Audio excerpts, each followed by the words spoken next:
I grew up with my identical twin, who was an incredibly loving brother. Now, one thing about being a twin is it makes you an expert at spotting favoritism. If his cookie was even slightly bigger than my cookie, I had questions. And clearly, I wasn't starving. When I became a psychologist, I began to notice favoritism of a different kind. And that is how much more we value the body than we do the mind. I spent 9 years at university earning my doctorate in psychology, and I can't tell you how many people look at my business card and say, "Oh, a psychologist, so not a real doctor." As if it should say that on my card.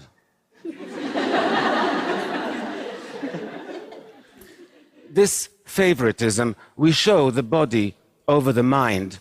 I see it everywhere. I recently was at a friend's house and their 5-year-old was getting ready for bed. He was standing on a stool by the sink, brushing his teeth, when he slipped and scratched his leg on the stool when he fell. He cried for a minute, but then he got back up, got back on the stool, and reached out for a box of Band-Aids to put one on his cut. Now, this kid could barely tie his shoelaces, but he knew you have to cover a cut so it doesn't become infected, and you have to care for your teeth by brushing twice a day. We all know how to maintain our physical health and how to practice dental hygiene, right? We know it since we were 5 years old. But what do we know about maintaining our psychological health? Well, nothing. What do we teach our children about emotional hygiene? Nothing. How is it we spend more time taking care of our teeth than we do our minds? Why is it our physical health is so much more important to us than our psychological health? You know, we sustain psychological injuries even more often than we do physical ones, injuries like failure or rejection or loneliness. And they can also get worse if we ignore them, and they can impact our lives in dramatic ways. And yet, even though there are scientifically proven techniques we could use to treat these kinds of psychological injuries, we don't. It doesn't even occur to us that we should. "Oh, you're feeling depressed. Just shake it off. It's all in your head." Can you imagine saying that to somebody with a broken leg? "Oh, just walk it off. It's all in your leg." It is time we close the gap between our physical and our psychological health. It's time we made them more equal, more like twins. Speaking of which, my brother is also a psychologist, so he's not a real doctor either. We didn't study together, though. In fact, the hardest thing I've ever done in my life is move across the Atlantic to New York City to get my doctorate in psychology. We were apart then for the first time in our lives, and the separation was brutal for both of us. But while he remained among family and friends, I was alone in a new country. We missed each other terribly, but international phone calls were really expensive then, and we could only afford to speak for 5 minutes a week. When our birthday rolled around, it was the first we wouldn't be spending together. We decided to splurge, and that week we would talk for 10 minutes. I spent the morning pacing around my room, waiting for him to call, and waiting, and waiting. But the phone didn't ring.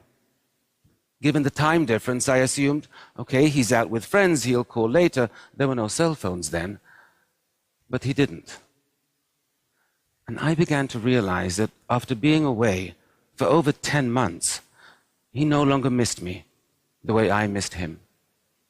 Now, I knew he would call in the morning, but that night was one of the saddest and longest nights of my life. I woke up the next morning. I glanced down at the phone, and I realized I had kicked it off the hook when pacing the day before.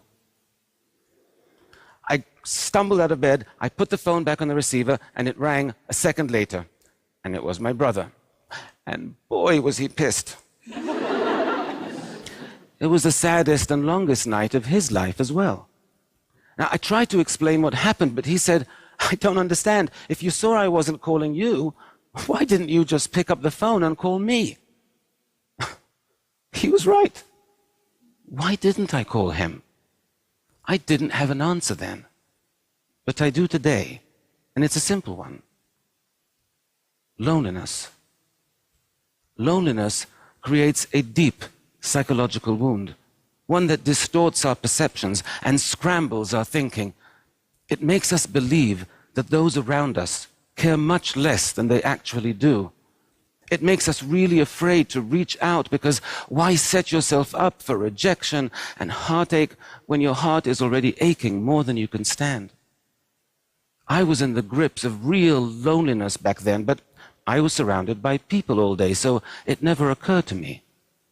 But loneliness is defined purely subjectively. It depends solely on whether you feel emotionally or socially disconnected from those around you, and I did. There is a lot of research on loneliness, and all of it is horrifying. Loneliness won't just make you miserable, it will kill you. I'm not kidding. Chronic loneliness increases your likelihood of an early death by 14%. 14%. Loneliness causes high blood pressure, high cholesterol. It even suppresses the functioning of your immune system, making you vulnerable to all kinds of illnesses and diseases. In fact, scientists have concluded that taken together, chronic loneliness poses as significant a risk for your long-term health and longevity as cigarette smoking. Now, cigarette packs come with warnings saying this could kill you, but loneliness doesn't.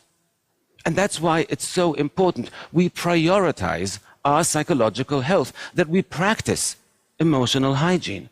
Because you can't treat a psychological wound if you don't even know you're injured. Loneliness isn't the only psychological wound that distorts our perceptions and misleads us. Failure does that as well. I once visited a daycare center where I saw 3 toddlers play with identical plastic toys. You had to slide the red button and a cute doggy would pop out. One little girl tried pulling the purple button, then pushing it, and then she just sat back and looked at the box with her lower lip trembling. The little boy next to her watched this happen, then turned to his box and burst into tears without even touching it. Meanwhile, another little girl tried everything she could think of until she slid the red button, the cute doggy popped out, and she squealed with delight. So, 3 toddlers with identical plastic toys, but with very different reactions to failure. The first 2 toddlers were perfectly capable of sliding a red button. The only thing that prevented them from succeeding was their mind, tricked them into believing they could not. Now, adults get tricked this way as well all the time. In fact, we all have a default set of feelings and beliefs that gets triggered whenever we encounter frustrations and setbacks.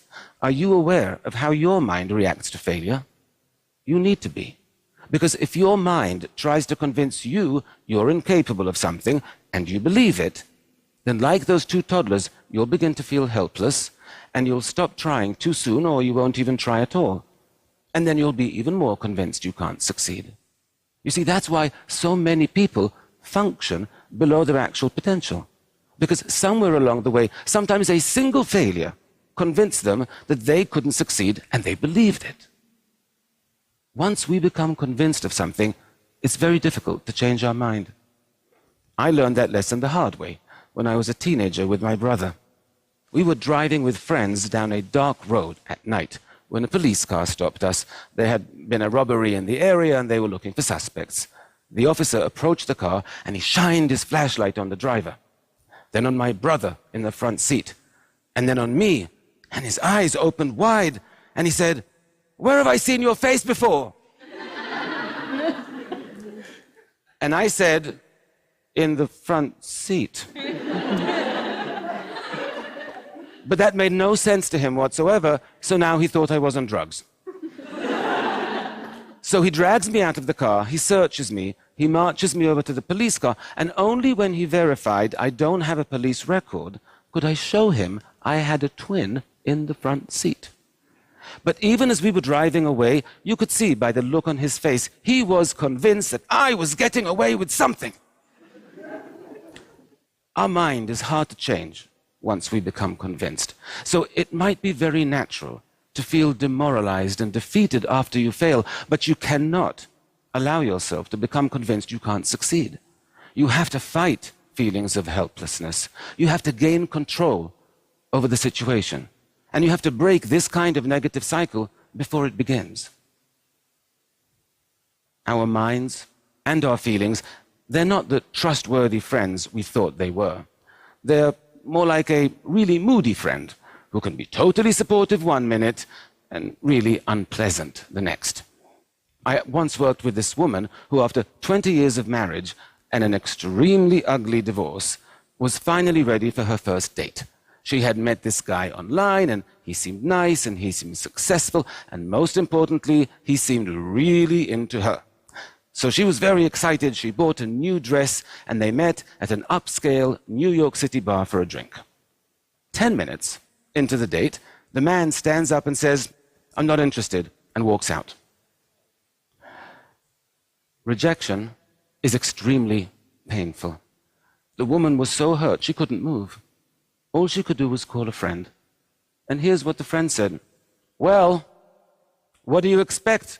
You have big hips, you have nothing interesting to say. Why would a handsome, successful man like that ever go out with a loser like you?" Shocking, right, that a friend can be so cruel. But it would be much less shocking if I told you it wasn't the friend who said that. It's what the woman said to herself. And that's something we all do, especially after a rejection. We all start thinking of all our faults and all our shortcomings, what we wish we were, what we wish we weren't. We call ourselves names, maybe not as harshly, but we all do it. And it's interesting that we do, because our self-esteem is already hurting. Why would we want to go and damage it even further? Right? We wouldn't make a physical injury worse on purpose. You wouldn't get a cut on your arm and decide, "Oh, I know, I'm going to take a knife and see how much deeper I can make it." But we do that with psychological injuries all the time. Why?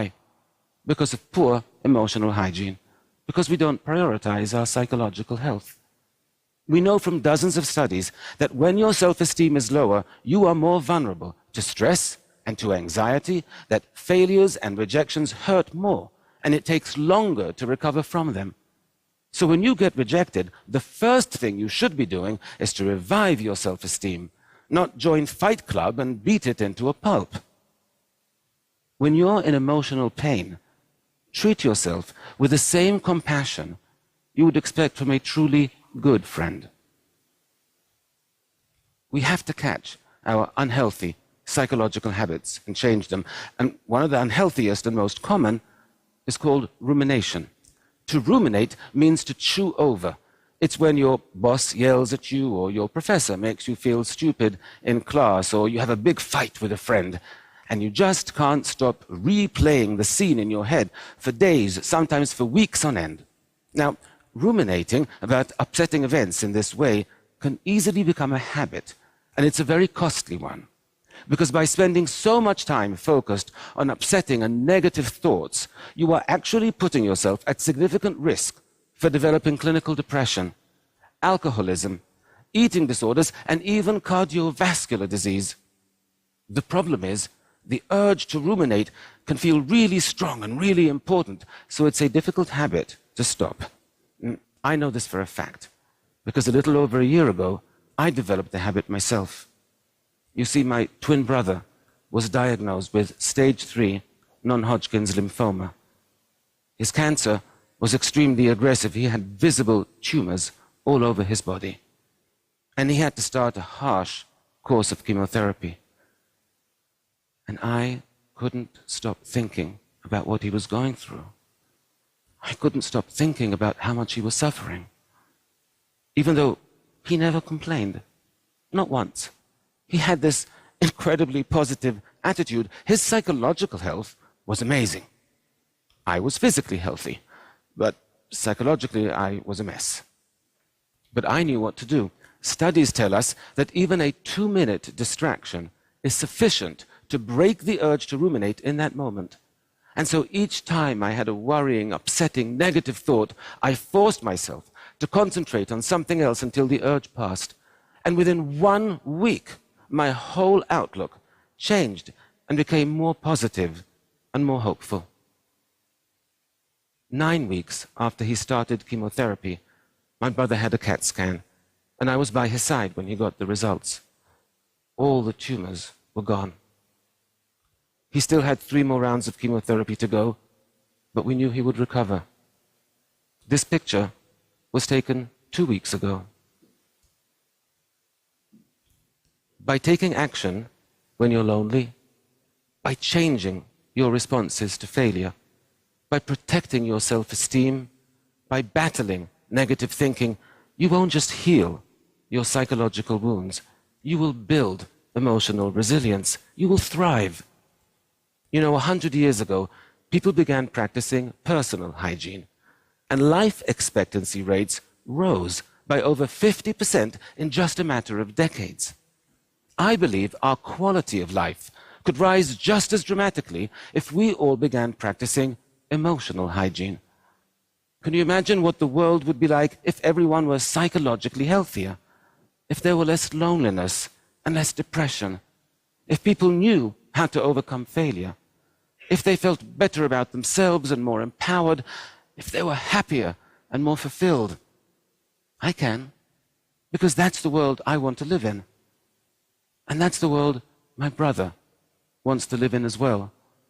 And if you just become informed and change a few simple habits, well, that's the world we can all live in. Thank you very much.